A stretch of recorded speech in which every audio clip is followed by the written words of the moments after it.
Sure, we Hello. can proceed. Sir, thank you. After a long time again, we are seeing you. Yeah, yeah. Yes, sir, fine. Uh, Let me introduce the Mr. Today's speaker, day 3, session 2 speaker, Pavan Attavane, director Advitiya Labs. He is a founder of approximately 6 startups. Advitiya Labs Private Limited, founder of Advitiya Labs Private Limited, Drone Lock LLP, Shashakta Technologies, Adhya Smart Systems, Anant Anant Energy Systems, Advanced Rasoi Systems. And his educational background from electronics and communication engineering. Saroj worked as a senior technical project assistant in IIT Bombay, robotics lab. Mr. Pavan Atwane having experience of 10 plus years experience in product design and development, founder of 6 startups. Area of interest are robotics, product design, circuit design, sensors, antenna design, PCB design, and control systems. Mr. Pavan Atwane achievements comes under 3 patents, winner of 4 grants from GOK and GOI, 200 plus products developed so far. It is a smart introduction. I request Pavan sir, please go ahead with your session. Thank you, sir. Thank you for the introduction.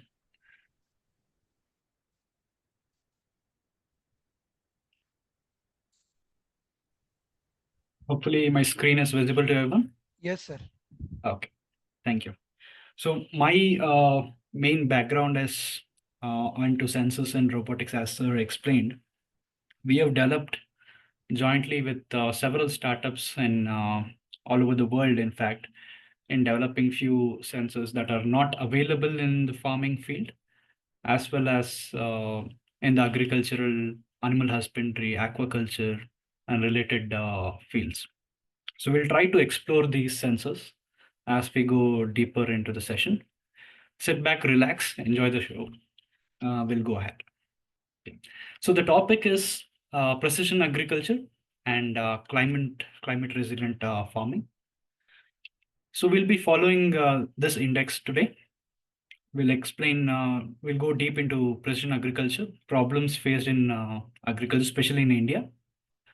Fasal startup, another number one agricultural startup in India. So we'll try to explore how they've come up with the success mantra, how did they crack all the problems, and what are their current research status.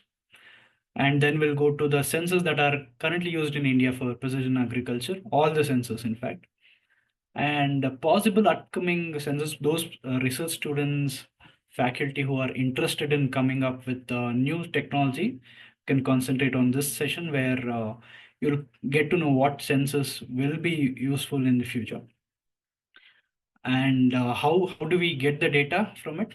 How do we generate the data and how it is used for the farmer in the layman language, and action according to those data.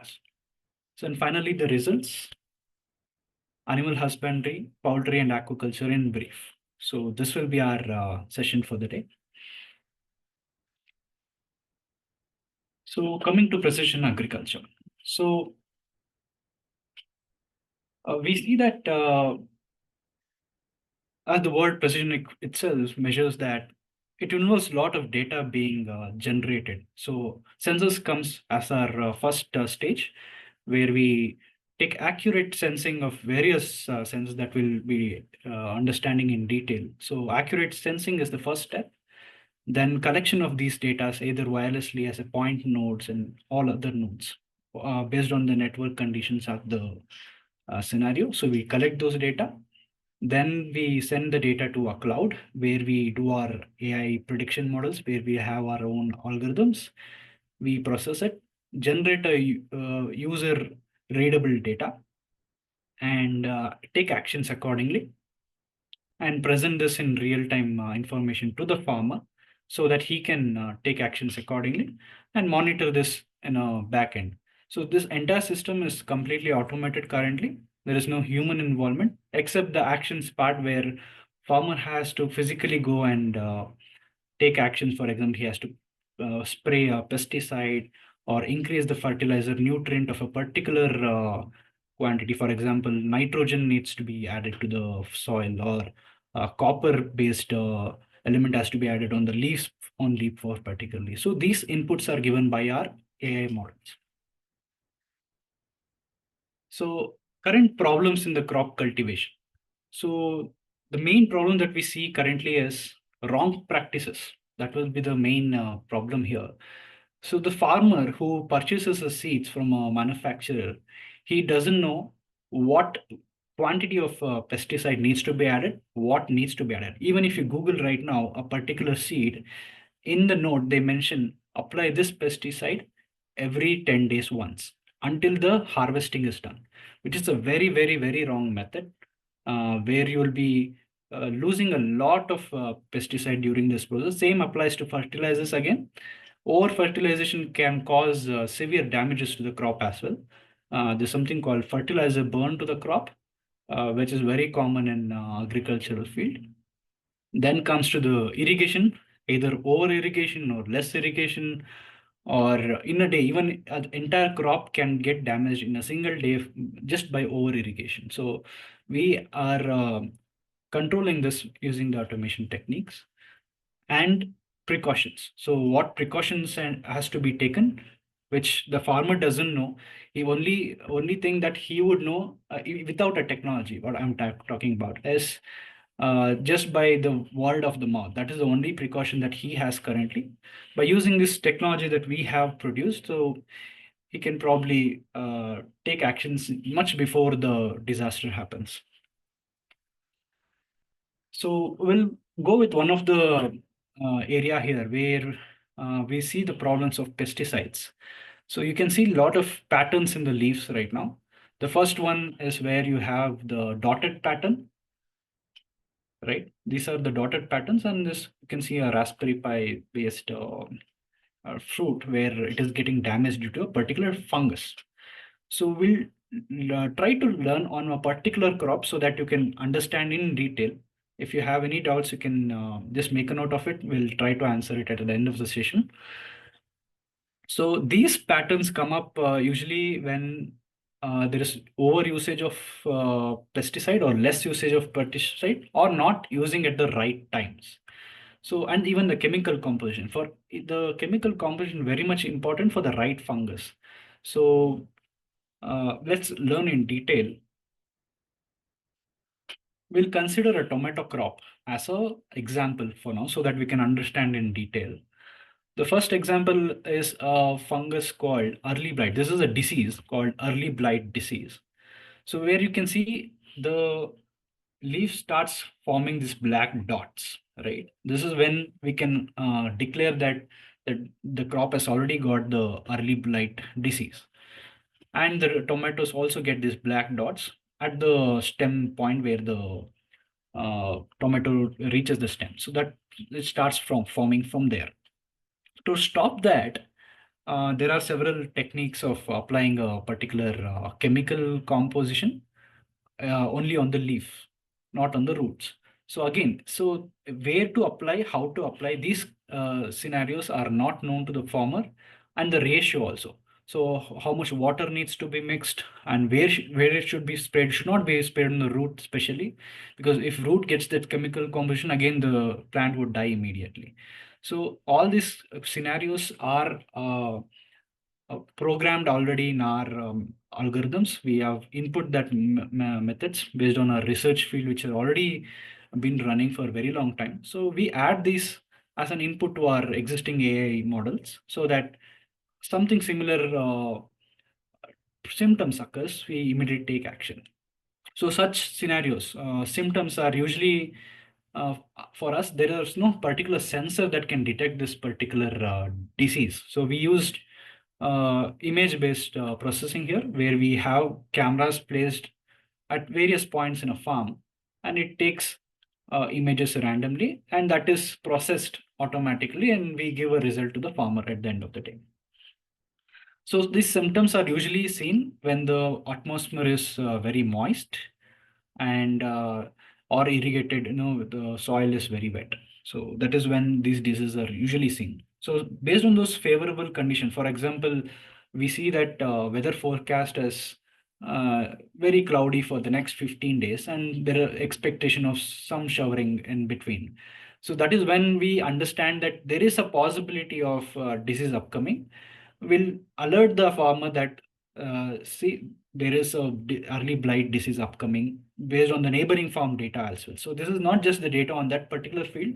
Since we have collection of data from all the states and all the cities and all the villages nearby, based on the nearest village data, we can conclude that the early blight disease is upcoming in this particular village, and and the weather forecast is also saying that it is favorable towards that early blight disease. So we send the alert message immediately.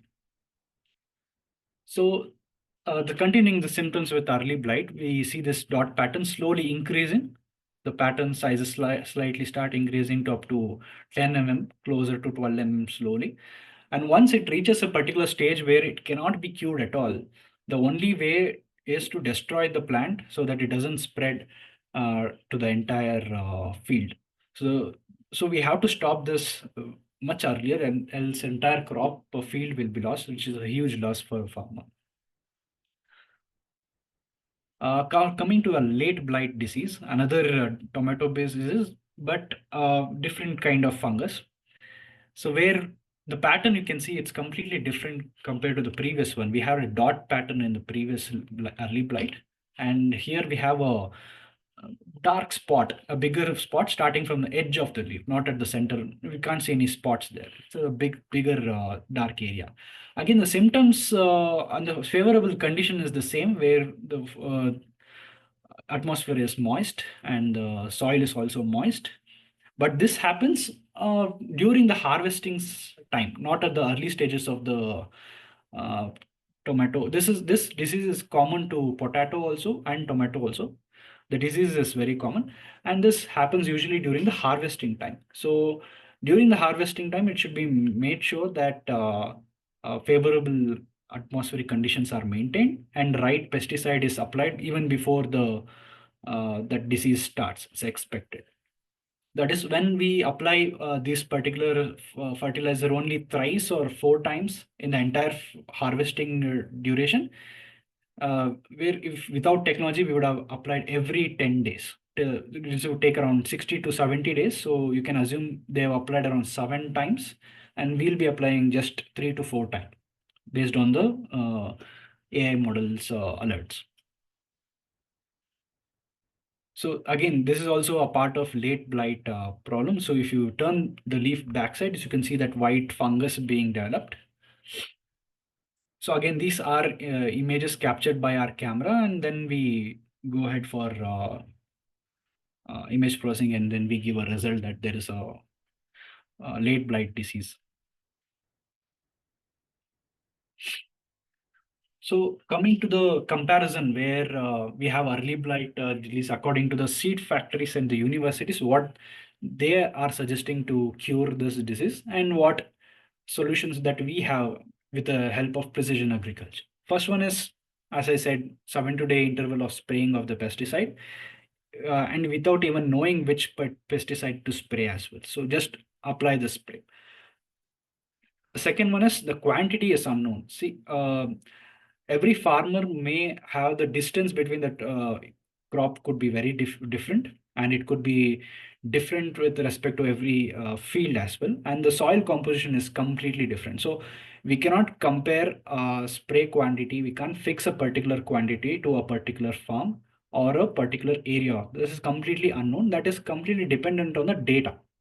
So if you apply more, you'll have something called uh, pesticide-based diseases also will develop, where the yield of the tomato itself is very low in that case.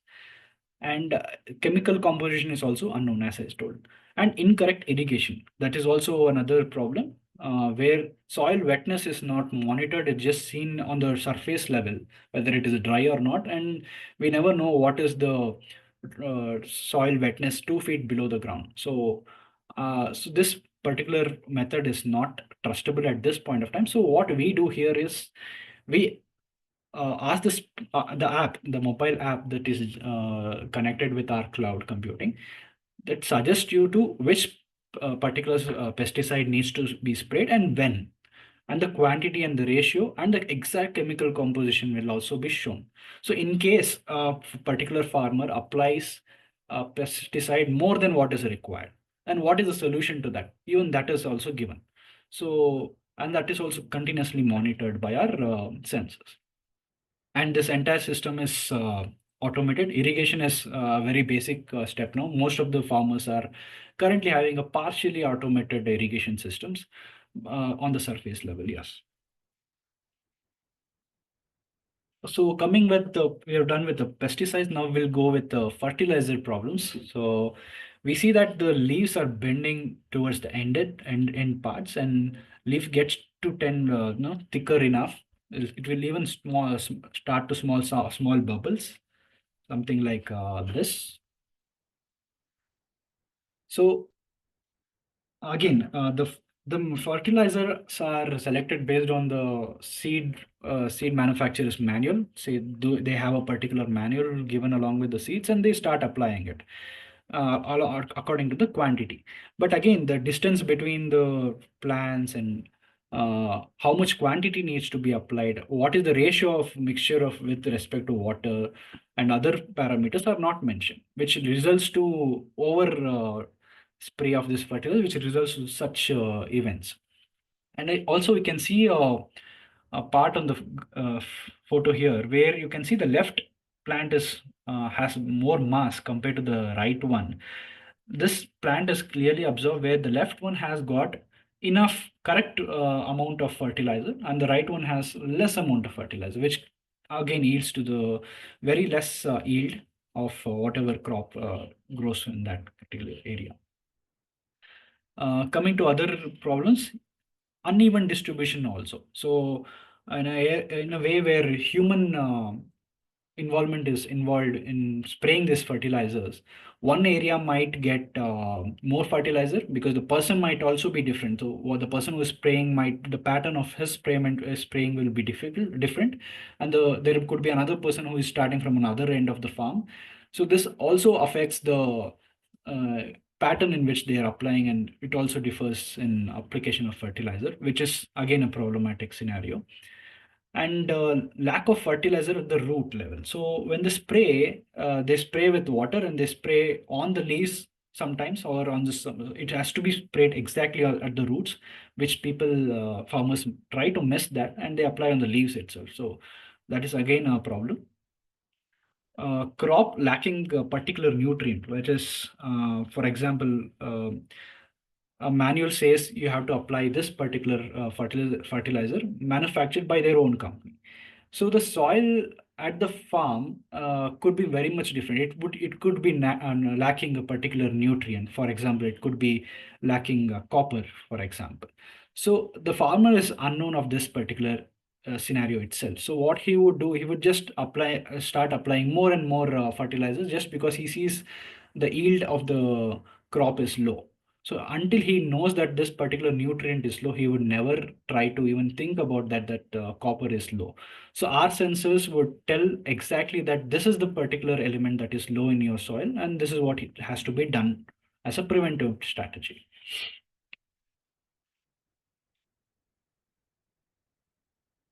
So again, coming to the irrigation part, where we can see uh, flooded scenario. In some cases, some of the plants start to turn yellow, as you can see here. These are because of over watering the plant, and this can never be recovered also. Even if it's sunny after 2 days, it cannot be recovered. The part of the yield growth is already lost. So for example, 10 by 10 feet of area of the farm, which is supposed to grow around 100 quintals, it would just grow around 80 quintals. You already lost around 20 quintals by this process. And also the main problem is you already applied fertilizers already, and soil erosion occurs, and all the fertilizer that was there, it will go to the neighbor's place. and it will also result to the rotten root.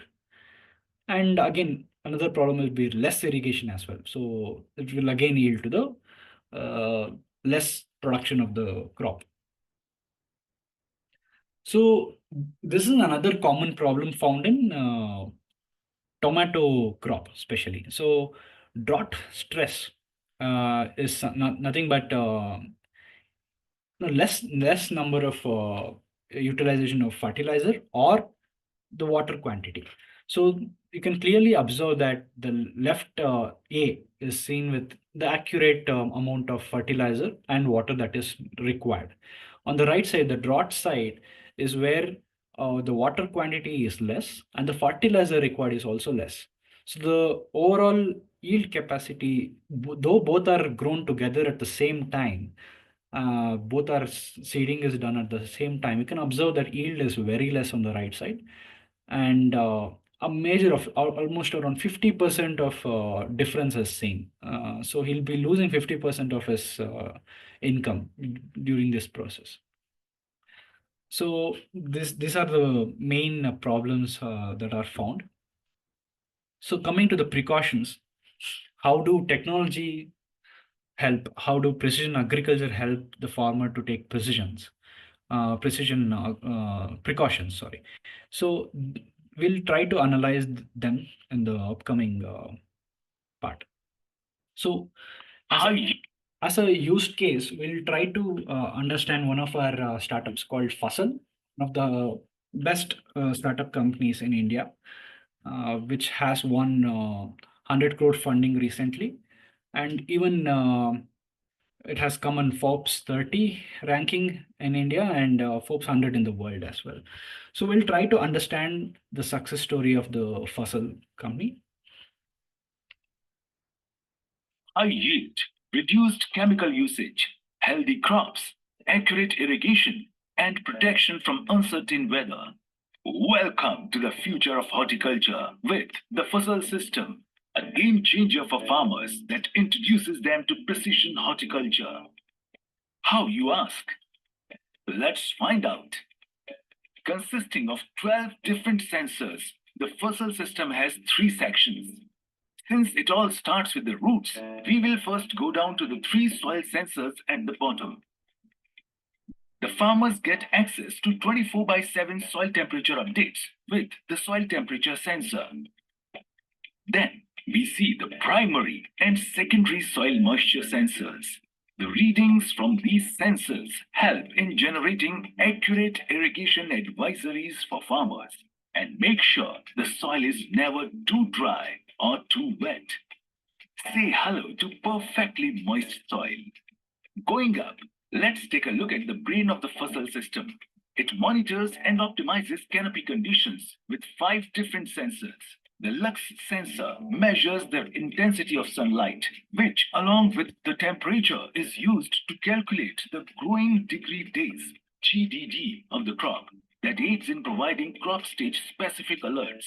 The air TPH, temperature, pressure, and humidity sensors measure the atmospheric conditions surrounding the crop. The leaf wetness sensor monitors the crop canopy and analyzes how long dew or moisture stays on the leaf.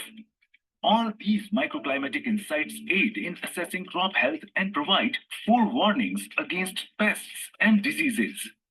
Bonus alert! The actionable insights are crop specific and crop stage specific. At the topmost section of the device lies the weather station responsible for advanced weather monitoring. The 2 wind speed and wind direction sensors on the top share updates on the ongoing wind conditions to help farmers plan their sprays better. The rainfall sensor plays a key role in the irrigation planning for farmers by tracking and analyzing rains. Plus, farmers also receive a 14-day weather forecast. And yes, the Fussel system doesn't need an external power source, as it runs on solar energy. All the real-time data collected from the 12 sensors is analyzed using artificial intelligence based on the crop models developed by the Fussel team. Farmers get full control of their crops and farming throughout the cycle, thanks to these combined efforts of back-end teams and AI. The Fussel system is integrated with the Fussel app, where farmers receive actionable insights on an hourly basis on their smartphones in 6 regional languages. Farmers can make data-driven decisions to keep their farms healthy. Fussel empowers farmers with precision technology, enabling them to understand the pulse of their crops. It leverages AI and IoT to track and provide crop-specific and crop stage-specific insights. These include pest and disease risks, farm-level climate, irrigation and fertigation requirements, optimum spray timings, and more. Farmers ultimately get to reap bountiful yields of premium quality by saving big on input costs, utilizing resources efficiently, and reducing chemical usage on their crops. So this is about the current updates in India, one of the finest companies that have developed these sensors. So the Fussel is introduced in around more than 10,000 farms till date, and it's pretty working very fine right now. So we'll understand in depth about the sensors that are used in all the agricultural technology right now in India. So first one we can see is the soil moisture sensor. So one of the advanced watermark sensor. Unlike the resistive and capacitive soil moisture sensors that are used in regular projects, this is something called watermark sensor, where you have can see a steel mesh with a perforation material, the material you can see that will allow the water, only the water to enter in, not the soil. Then we have sand internal of this sensor, and we have a calcium carbonate tablet covering the electrodes. So what happens is if the water, the soil is muddy enough, only the water will enter in. If the water is salty, it will not allow the salt contents to enter and disrupt the electrodes. Instead, only the moisture goes inside and we get the exact moisture level. So very precise sensor. It actually not gives the water moisture, but instead gives the water pressure on the roots. So that's what it gives. And if we come to the digital version of the same, where we have two electrodes, alternatively switching its DC currents so that we get the exact resistance between the pulses. And then that's how we measure with this digital pulse. Very similar to this, but the soil parameters are not considered in this particular sensor. So 0% to 100% is the range of this soil moisture sensor. And this has to be placed at multiple levels for very accurate reading. Like you saw in the video, we keep it at 1 feet, 2 feet, and 3 feet below the ground, along with the temperature sensor to monitor the temperature of the soil as well. Then we come to the atmospheric pressure sensor. So we use TDK Invents companies 10100 or 10101, where accurate pressure up to 1 pascals accuracy we can measure the pressure. So this pressure is a very important input part of our algorithm in AI model, so that it gives exact parameters for predicting diseases and weather based relations. So just to cover this particular format, we use a plastic-based plates where we protect this particular sensor from rain using this particular mechanical parts. Then we come to the SST41 from Sensiron, a very advanced sensor for temperature and humidity monitoring, a MEMS-based sensor where we'll not be using any kind of mechanical parts in here. So the life of this sensor is very long. So again, this sensor can be embedded inside a mechanical enclosure, something like this, or inside the previous mechanical model which we shown. So this is a very accurate sensor. Up to 0.1 degree accuracy we can achieve, and with respect to humidity, we can get up to 0.5 humidity levels in percentage. So coming to leaf wetness sensor, one of the very important sensor, but very basic sensor, where you have two electrodes, you can say, where we measure the resistance between them. So as moisture and the mist increases in the atmosphere, it starts to settle over the leaf. So we consider this PCB to be a particular leaf itself, where droplets start condensing on the PCB or on the leaf itself, and we measure the number of density of the droplets. Basically, use in indirectly in electrical or electronic way, we are measuring the resistance of it, and the life of this is pretty good, and we've seen a very accurate reading with this particular sensor. Though it's very simple and very basic, it's helping our sensor. And coming to rain gauge, one of the very important gauges again, where we measure the quantity of rain, and based on that we can take actions on the farms. So the right one, which you can see, is something called tipping bucket mechanism, where we have a 10 ml quantity of spoon-like structure, and this is the needle through which the droplets are collected from the funnel, and it starts accumulating in this tipping bucket.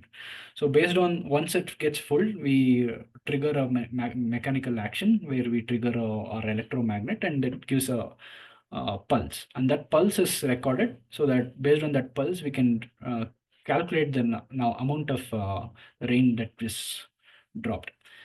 Similarly, we have an optical based solution, an alternative to tipping bucket, since mechanical component will not last very long. So we also have this image based sensor, where we have a image based sensor where it collects the droplet density. So that is measured, and it's further processed and sent in I2C format to our main system. Then coming to the wind speed sensor, most of you have seen this first sensor, I guess. Very common sensor, where we have read sensors under the shaft, and once the magnet moves accordingly, the reed switches activate, and we count the number of activations or pulses that is generated, and that's how the timing between each pulse is counted as the speed. It is converted to a mathematical formula, and we get the speed of this particular sensor. And the right one is a very interesting and the very latest sensor in speed of wind speed for agriculture, not for any other industry. This is specifically for agriculture. So the advantage of this sensor is you can get wind direction along with the wind speed as well. So in any direction, whatever the direction the wind is coming up, so we can exactly tell that based on the, these are ultrasonic sensors basically. So all four are ultrasonic based sensors, where it sends a pulse and on the particle, and it receives back. So the particle density is measured instantaneously, and we predict the wind speed and wind direction. So there are four nozzles in this, exactly placed at 90-degree intervals, and it measures the wind speed at individually, and then we use all four inputs to measure the direction of it. Coming to the wind direction sensor, very similar operation with respect to the wind speed mechanical version, where we again have reed switches here. Wherever the reed switch is activated, that is the direction. So we have 8 reed switches, so north, south, east, west, and northeast accordingly. So we can predict up to 8 directions in this particular sensor. Coming to the ambient light, as simple as an LDR, we can have LDR also as an ambient light, or even the solar panel itself as an ambient sensor. But coming to the precision, color, and other parameters also, so we use advanced ambient light sensors such as this from Vishay, one of the advanced sensors. So where we measure the lux, and even colors also are also available in this. We can, so you during the sunset you can see strange colors in the pattern, and those patterns can also be recorded as a input. So coming to the dust sensor, preferably this is using during the pollen grain time, where we try to measure the amount of dust during that scenario or wind during that scenario. If that is too much, or the wind is too much and the dust is also too much, that is when we predict that either the pollen grains are successfully they're going to the right place, or it is just getting wasted. So in that scenario, we'll take an action where we artificially try to pollinate the flowers. So these sensors will definitely help us during such scenarios. Then we have the image capturing. Currently, the technology is where we have still images, where we have standard poles, where we have mounted our cameras. It captures the image and sends it to the cloud. And these images are particularly focusing on a particular plant, which is not a right way. So our upcoming technologies is where we either move it with a motor or we use some advanced technologies, which we'll again discuss further.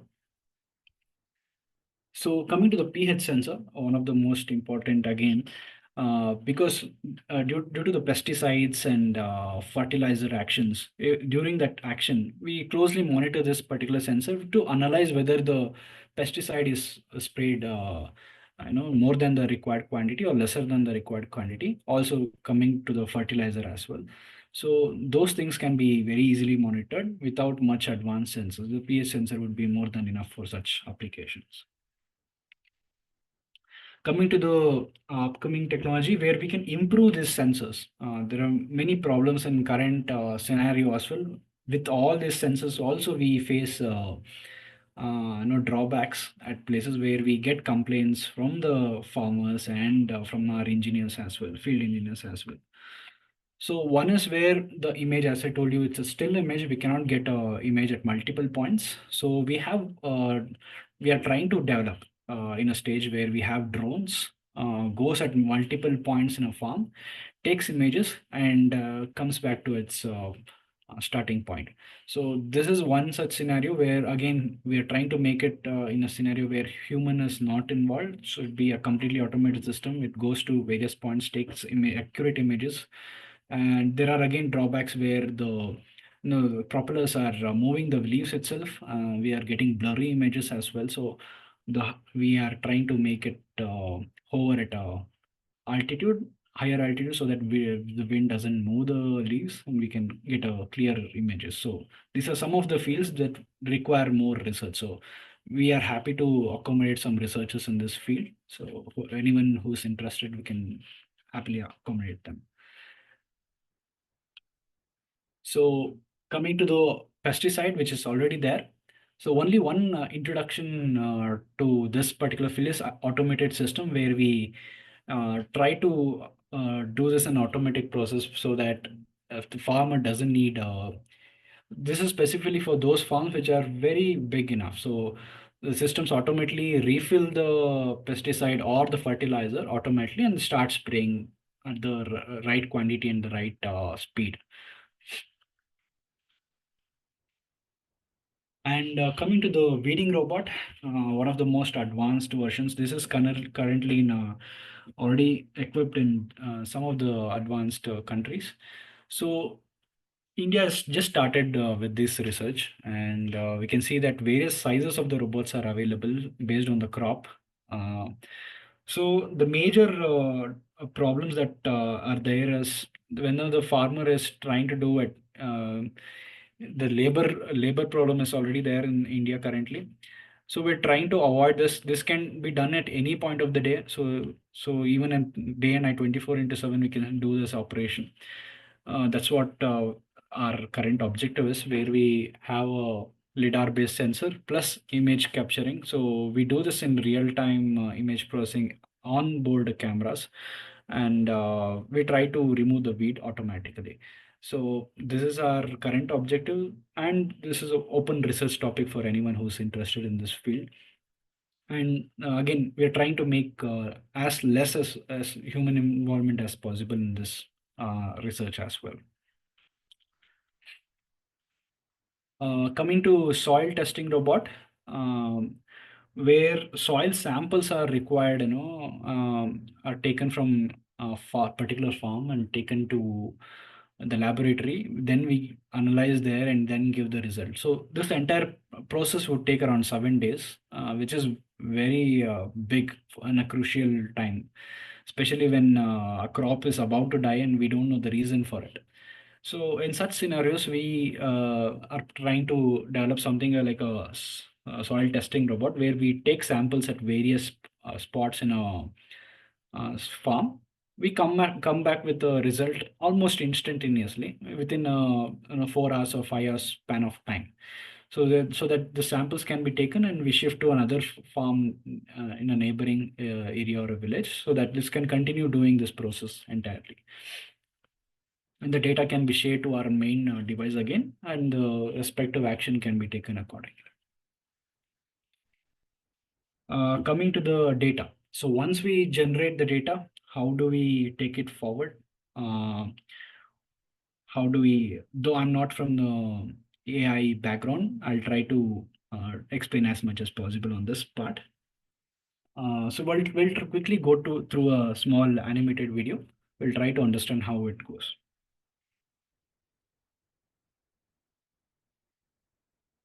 So considering a traditional farmer without any technology, he's trying to farm based on his old age past techniques, but using a latest seed manufacturer's seeds. So you can see that the yield plant gets damaged or diseases comes up. He doesn't know what to do at this point of time. Due to this, 1/3 of the food is almost getting lost. That is the scenario currently. Currently, 33% of the food is getting wasted either in animal husbandry, food generation, all these problems. So other factors include global warming, where the climate is changing rapidly. We have pollutions, water quality is not good, the soil quality is not good, soil erosion is happening. The solution is having this entire sensor system using the IoT, using the big data, cloud computing, and finally the precision agriculture. So this is the only method to solve all the things. So data mining, where we try to capture all this data together and send it to an AI based system to solve all our existing problems. So first step is where we generate this data using all the technologies, also using satellite image real-time capturing. That would be a major input for weather forecasting. Then we have other inputs like where we have nutrient intake, crop yield forecasting, optimum harvesting times, monitoring gas emissions, and soil contamination, monitoring all these parameters and give it an input to our data mining.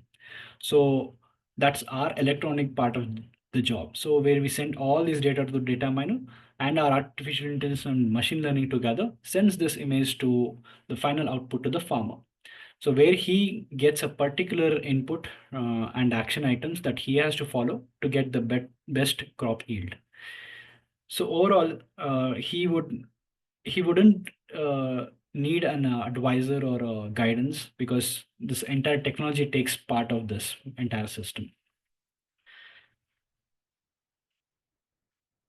So coming to where the inputs would come, it could be a lack of nutrients, it could be a particular disease that has come up, it could be in his neighboring village also that would come up in future. So that would be a predictive analysis.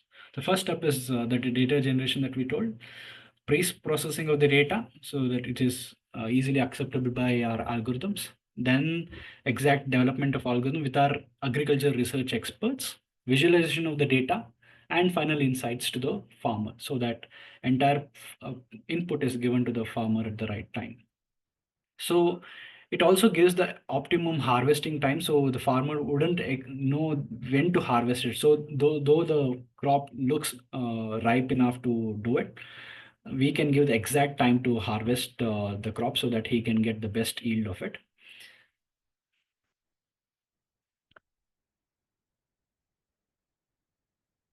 So irrigation again, so right amount of irrigation is where we control our entire farm automatically. So now we can see a happy farmer growing his crop without much of the difficulties using our technologies.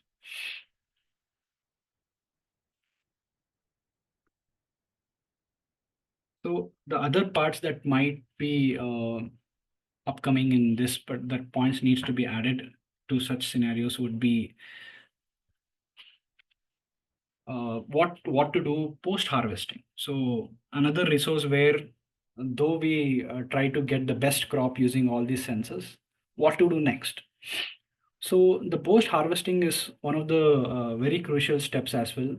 Though he made a disease-free crop, though he got the best yield of his farm, the right produce has to go to the right market again.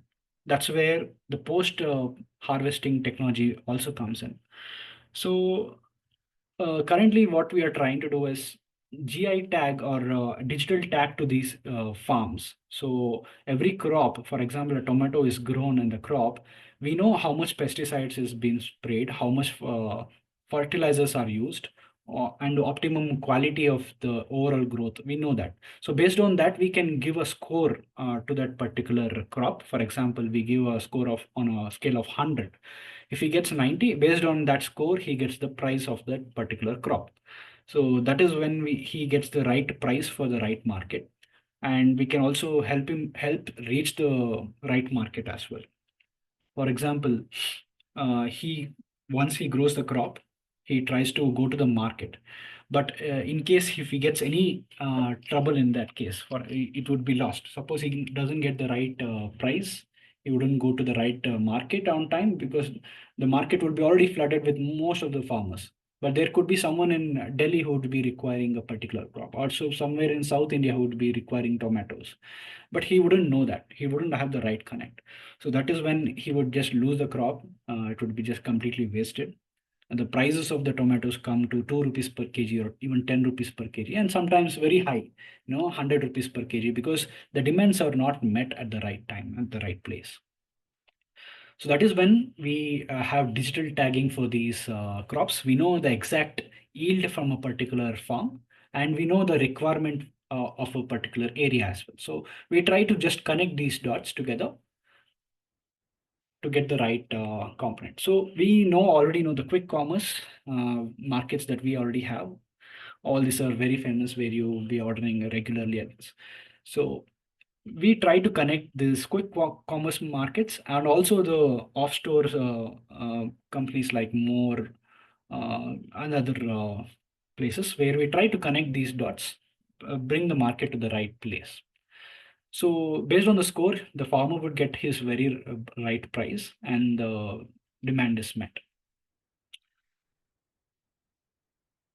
So coming into the technology where we apply it to the animal husbandry and aquaculture and poultry. Again, unexplored area, I can say in India especially, though we have the highest number of cattle and other parameters here, the market and the technology is still in a growing stage. Though there are several startups in an initial stage, but the technology is not yet advanced. We'll try to analyze in detail about the current technologies that are there in India across the world and how it is helping a farmer or the cattle in getting the highest yield.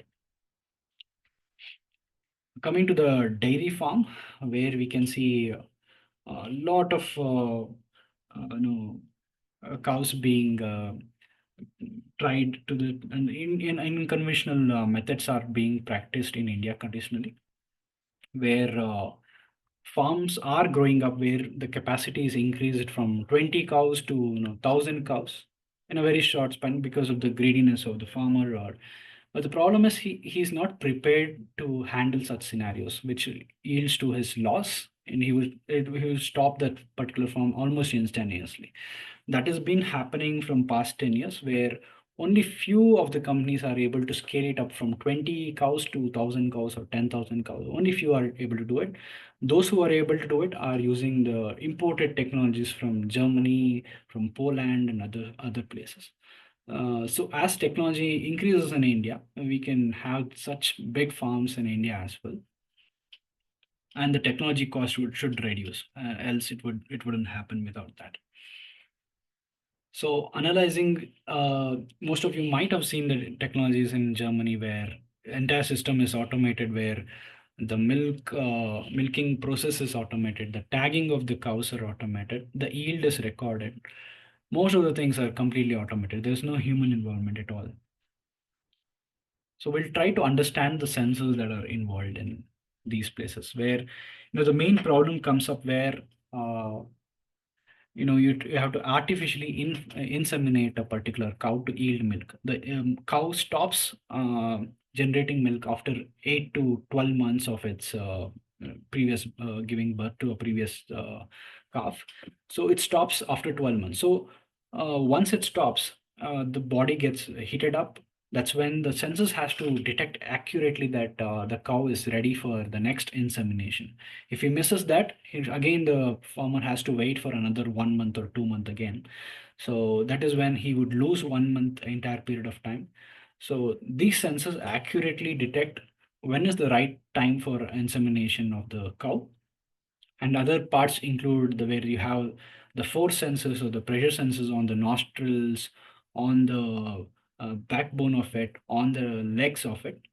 And it also we have other sensors which will be explaining in detail. So where we have micro motion sensors also on the stomach area, where we observe the stomach digestion pattern, and we monitor if there is any indigestion happening in the stomach, or if there is any gastric, which is a very common problem in cows.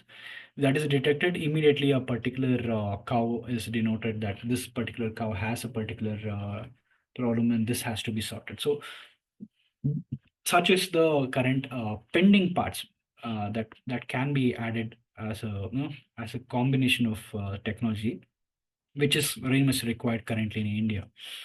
And coming to other sensors, we have pedometers, where we measure the physical activity of the cow. Then we have this neck tagged sensors. Again, we can see the monitoring of this, that how the quantity it eats.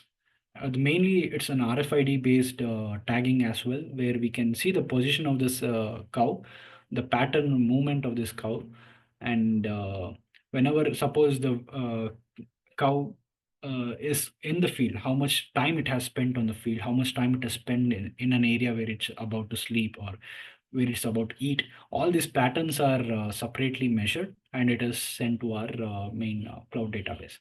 That part is still pending in India. So it's an open research topic that is completely available. So coming to this pattern again, where we measured, we have pedometer. Physical activity is very much required to get good yield and healthiness of the cow itself. The number of times it has eaten in a day, number of amount of water it has taken in. So all these parameters are very much required for hydration of the animal. So these sensor currently used in across the country or across the world are one as the pedometer, accelerometer, and gyro sensors to measure the position and physical activity of the animal. Temperature sensors to monitor the health of it. Force sensors, cameras to observe the behavior of the cow. So what happens in a group scenario where there are 20 to 30 cows together grouped in a particular area, uh, and food is being served. So what happens is the cow which is weak or emotionally weak wouldn't get the right food at all because of the aggressive cows nearby. So that food becomes, it will not get the right food. It will not be it will be deficient in food. So what we do is we observe that particular behavior, identify that particular tag, and give it a separate space where it gets the right quantity of food. So cameras helps us in behaviorally observing these scenarios. And the scenario where we have this RFID tagged cow goes to a nearby water basin and starts to drink. That is when the basin level is initially measured, and this particular sensor is already we developed for a Pune-based company where they have around 1,000 cows. The main problem with their scenario was the cows were not getting enough hydration. So partially, some were getting enough hydration, some were not getting. So they found out that yield of the milk was very low because of this particular scenario. So they wanted every cow to have an average of 30 to 40 liters of water every day. So that is when they requested for this particular sensor, where RFID is tagged for every cow, and we note that once a comes to a particular place where it has its own basin to drink, we measure the initial level of the water level in the basin, and we measure post drinking of the water. So the difference is measured and it is tagged with particular RFID. So partial technical automation is made where we give a RFID 5832 cow has drank so much 13 liters of water. It has pending with 27 more liters is pending for the day. So this is the hydration level that we are trying to plan currently in India. Coming to weight sensors again, the same company is also developing a weight sensor based platform where we monitor the weight in a day. So that is also a crucial for the veterinary doctor to think about especially it is used in a pregnant based cows where we monitor its weight continuously based on the geotagging. And so that is when we have a particular platform, very similar to a truck weighing machines. So where the cow goes on that particular one before milking or during the transportation from the field area to its main area. So with the RFID tag, we try to add the weight of that particular cow. Then we have this flow sensors, which are almost readily imported currently in India. There are no ready-made sensors available in India. So we are trying to develop a spectroscopy-based flow sensor of milk, where we the traditional method is where we have the water flow sensor itself used as a milk quantity measuring device, so which is not currently giving an accurate process because we are getting air bubbles in the inlet of the pipes. So we are using a spectroscopy based sensor. We can get almost accurate quantity of milk that is developed. Also, another addition to that is we can also monitor fat and other parameters in the milk.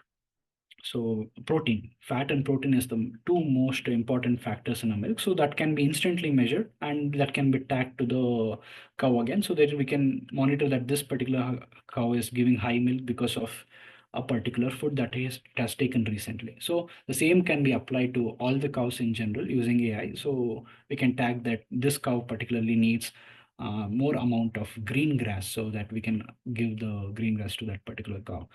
So next, coming to the micro motion sensors, as we discussed, there's nothing but wave based sensor. We can even detect heartbeat and even stomach function of a cow. Uh, so very advanced sensors. Currently, recently available in markets. Past it has been coming in from past 2 years. Until then, it was still in a research basis. In India there is no sensors readily available. We have to import this particular sensor and start using it. We already started using it to monitor heartbeat and other parameters of a human. Now we are trying to do it on a cow. Coming to the environmental sensors, again very much dependent on the yield. So the yield of the milk would be better if the right amount of heat, moisture, and other parameters are maintained in the cow shed. So that is about the animal husbandry. Coming to aquaculture, where there are various types of fishes being grown in a very small pond in a farm itself. And recently, the pearls are being grown in a particular farm itself instead of a beach. So this is one such scenario. So coming to this scenario where the problems will go through the problems where shrimps and fishes are also grown in aquaculture. So we see that sudden death of fishes are seen. The reason is unknown for the farmer, whoever is trying to grow these fishes. We can see the bad quality of water, or we can see overfeeding is the main reason for the deaths sometimes. High density of fishes where you have very less of quantity of water but you have grown more than the capacity. Disease and parasites, low fertility, and intruder fishes. There could be because of rain, you get some other fishes, some frogs may come in that could be feeding the feed that is either trying to put. So these are some of the problems that are there. And the solution to these, again, coming to this technology, aquaculture is very new. There were only very few sensors that are available currently in India. or the solutions as a package solution that is available. One of the open research topic that is available where startups trying to plan can definitely try this area, slowly growing area. So we have water quality monitoring based on the all the parameters that are very vital in this particular scenario. Water quality monitoring is taken care, where it could be the main reason for deaths of the fishes.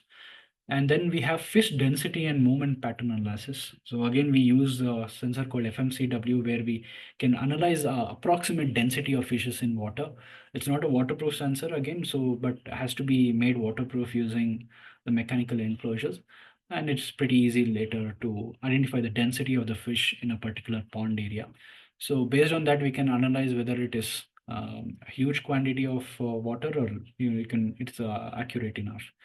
Then we have timely and right quality of food delivery, which can be completely automated specifically for aquaculture, because that is very much important. If you add a little bit more food, also it would die, as the fish wouldn't stop eating.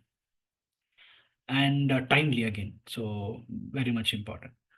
So coming to the automated water quality management, so where you consider the quality of oxygen or introduction of fresh water and removal of wastewater. There are fishes where you have to maintain saline water, which is very difficult compared to the fresh waters that we consider. The salinity levels of a particular salt has to be maintained very specifically, and which is very difficult. So such cases can be done only with technology. It can be more accurate and in a better way.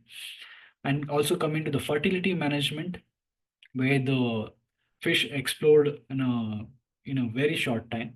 It is very important to maintain the right parameters of the environment to have the right fertility. So such management also can be done using the technology. So, but all these technology are still under development. Nothing as such is currently readily available as a solution, but these are the available research options that are available. And the last topic for the day, where we have the poultry farming. One of the dirty jobs we can say, but where the technology again doesn't come up for the same reason, I guess. But one of the most important food consumption in the country, where major 60% of the 60 to 70% of the food consumption is dependent on this. So we'll consider the problems again in this. There are a lot of diseases. We are trying to make a solution for this particular industry, but we see a lot of diseases. We can mention that we have mentioned a lot of diseases under the column where you can see all these diseases, and identifying this disease is very difficult at this point of time. And they have to go with the vaccination every now and then, so to avoid these diseases, and those timely actions are not taken care, that resulting in poor quality, death, and even infection spread through the food as well. So these are some of the problems specifically related to diseases. Coming to the immature growth, again, immature growth is because of various reasons, including it could be disease or it could be the feed itself. Then the intruders, it could be worms from the ground or the rodents that are in the facility itself. And sudden deaths because of various reasons. Timely vaccinations, which are very much required. Ventilation, considering a small area where you have 1,000 chickens in a poultry, and the ventilation is very less. So that is another problem. Hydration of these chickens, and poor nutrition. Though the feed is given, as I said, the group behavior is very much different, and some do get it, some don't get it at all, and the hygiene is not maintained at all. So, such problems are to be solved using technology.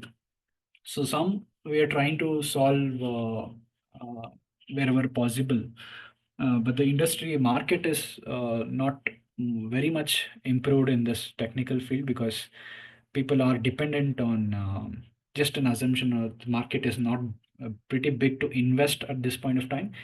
But for bigger farms where they have more than 10,000 or 20,000 chickens being produced and eggs being produced, in such scenarios, there is a requirement of this particular technology, where we have again AI based image based monitoring to understand the movement of the chickens, the behavior of it, and we calculate the vaccination. Again, it would be difficult to RFID tag each and every one. RFID tag is possible, but sensor on each and every chicken would be difficult, and it would be economically not feasible enough. So it has to be done in a group way, where it is sorted in a group way. Vaccination is done based on that. Then we have environmental sensors, which can be done, which is very much feasible and economical as well. And then we have intruder sensors. Again, it can be done with the camera itself. Food quality and intake monitoring. This has to be done with the use of additional sensors. Uh, Camera can be an input, but other than that, we need to maintain the food quality, and hydration monitoring has to be done with the sensors, so that minimal amount of water is taken every day. So these are the parameters and sensors that we discussed so far in precision agriculture. With experience in this particular field, this research is still very wide, very vast. There are a lot more things to come. Another 10 years would be just in the research process, exploring the new available sensors, which we are doing it every day. The lot more sensors that can be introduced, which we are uh, trying to connect with insurance companies that are coming in. Most of the insurance companies are giving insurance to the farms as well. So they are dependent on the technology now. So the farmer can take insurance only if he has a particular digital technology device, so that he is monitoring all the things perfectly. Only then, if he fails, only then the insurance company would pay them. So the market is pretty big, and research is also required a lot. So we'll try to see the results that are coming up with these things. We are able to alert in real time the farmers pretty much accurately, and 99% of the farmers are pretty healthy because of that, which was around 66%. We have increased to 99% using the technology. Reduced waste of resources. um, we have reduced a lot. We don't have the numbers currently, but because we don't have the comparison wastage, we can give an approximate number that we have saved close to 20% of resources. In that could be pesticides, that could be water. Water to it will be having huge quantity, more than 50% of water is being saved with our technology process. Pesticides and fertilizers, we would have saved around 20% to 30% of the resources. Reduce human effort, absolutely, no doubt about it. We have reduced a lot of human effort using our technology. High yield, definitely, we have seen a lot of high yield, and specifically our exploration has come up with specifically for a specific crops. Currently, we have focused on grapes, we have corn, we have tomatoes, we have potatoes, and mainly on the wine industry is majorly our customers, and we have okra as also one of the yield. So we are slowly covering all the crops, because our AI models needs input from our agricultural experts. So we are trying to develop those models so that we start completing one by one crops. And then we have reduced the number of diseases for a plant, because we have taken precautions much earlier, and we are able to do it. And the demand and supply. So obviously, so we're trying to meet this demand from a quick commerce perspective, and the supply from the farmer. We're trying to join this dot. So that's about the session. We are open for any questions, research topics. So these are some of the research areas that are available for future considerations, where we have all-in-one weather stations that are currently not there, where we have separate sensor for airspeed, separate sensor for direction, separate sensor for PTH parameters. So all this part can be done in a single system at a very low cost. India would require more than 10 lakhs of sensors in next 10 years for sure. So that requirement is very much required. Coming to the imaging based robot, where the robot travels around the farm, starts taking images, or it can be replaced with a drone as well. But we are facing challenges in the drones, but a robot would definitely work. A poultry robot, again monitoring the poultry scenario, where you go around, take a particular image, and point out that this particular thing is not healthy or whatever it is. So another topic would be where the dairy farming, again, as I told you, we are trying to solve a particular issue based on the requirement of the farmer. So he says that hydration is not completely happening, or the weight is not adequate enough. So we trying to solve these points separately. So we need a single integrated system where we solve all the problems that are faced by a dairy system in a single point system. So that is still pending. Sensor research for tree plantations. So something like a coconut tree or a palm tree or an apple tree. So sensors for these will be completely different to the ones that we already have. So sensors for these has to be developed in a different research area. So that is also pending. Advancement in hydroponics. You might have seen hydroponics is taking boom and from past 3 years, and the sensors for the same can also be a major market for now, and the research for that is also a pending scenario right now.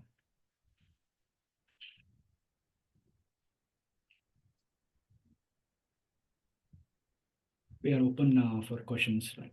Yeah. Thank you so much, sir. It is a insightful session, because if you see the chat box, in the chat box, all participants, they are given that good feedback. It tells you that your session is insightful and eye-opening session towards the, like what we can say, precision agriculture for climatic resilience farming.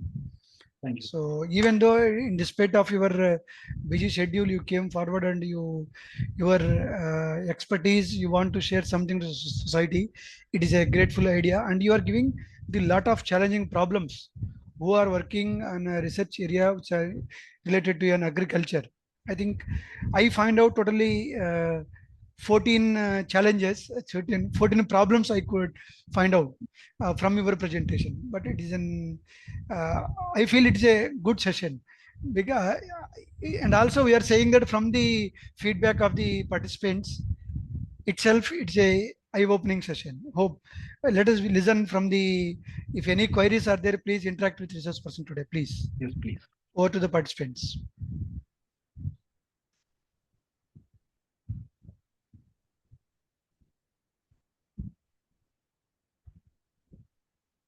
So the question is from Parvati, where they mentioned how are the color sensors helping a role in precision agriculture. So what happens is, based on our agricultural experts, the feedback from them is the predictive diseases play a very vital role in such scenarios where new insects growth or the fungus growth is rapidly happening in such particular scenarios where uh, the ambient conditions are favorable for them. So that is definitely a topic where you have to research on. If you're trying to research on those aspects, yeah, it's still a process where every crop behavior is different, and it's a very open topic, and a lot of research is possible in this area.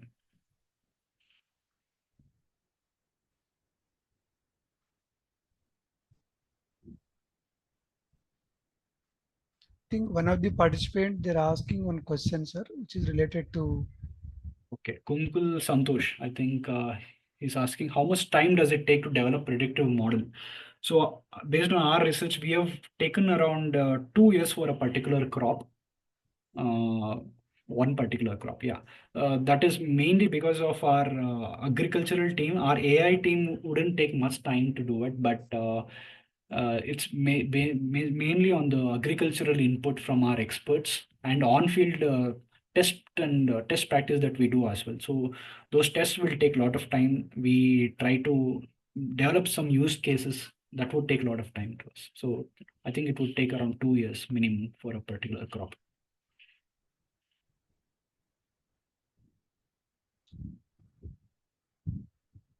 Yeah, another question: how much time take it develop a predictive model on I average just for? answered Yes, the- yes. Yes, sir. These only few questions. So If any questions, this technology from Seema Srivatsava, she says that this technology is not reaching the farmers. How to bridge the gap? So the main problem currently is the technology cost itself. I think farmers are aware of this technology, but they're not very much sure whether to use it or not. That would be the first scenario. Second is the cost itself. So we are trying on both the scenarios with the help of government as well, where we are trying to take subsidies on this particular area which will reduce the cost. Second is to create the awareness where we try to do it at the growth stage itself, where we try up with the seed manufacturers itself so that they try to get to know about this technology. We are trying to organize these technical exhibitions at various agricultural exhibitions as well. We are in this process, but the technology cost is one scenario that we are still trying to solve.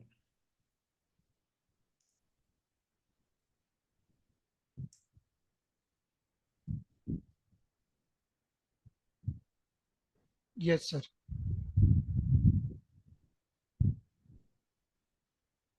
So are you capturing only image data from agriculture or anything other? So all the sensors that we discussed, all those sensors are used to generate the data. So along with image is the post scenario, but in real time, we'll be taking the sensor data every hourly based.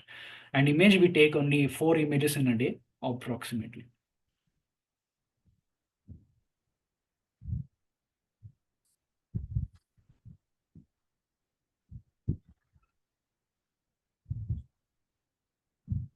How do I calculate the right amount of food for a large group of So very, fishes? very interesting question actually.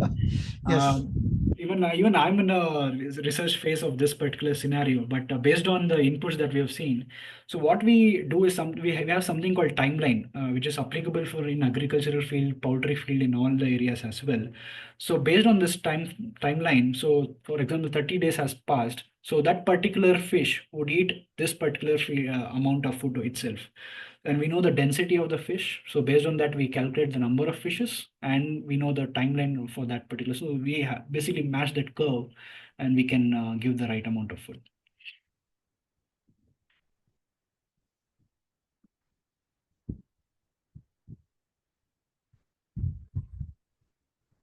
So yes, another question is from Ganga, where how can we replace artificial fertilizer with natural one, or probably she's trying to mention organic way method. So we have an option where the farmer can completely utilize an organic method itself for the entire process, or he can use a artificial fertilizers or pesticides based method. So he has the option to decide it. So our model generates both the options. It is left to the farmer how he decides it. And obviously the market rate, if you consider organic market, is at a higher cost compared to any artificial ones. So our digital tag ones also mentions that this particular crop has completely been developed using the organic. It gets the organic tag on it.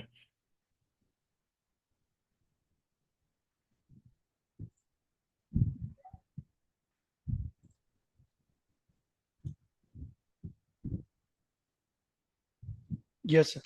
I think from participant side, these are all the questions. Thank you.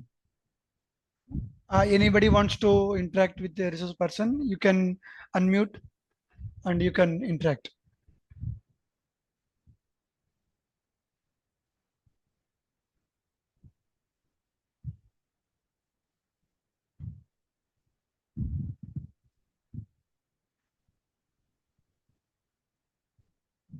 Yeah, I think these are all the questions are from participant side.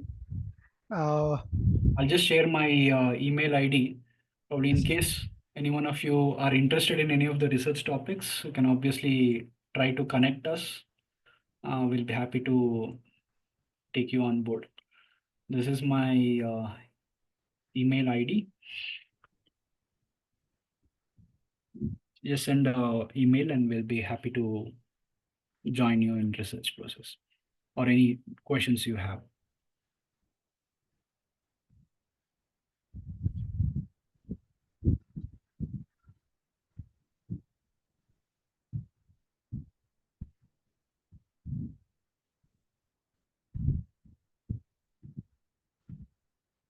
Yeah, very nice, sir.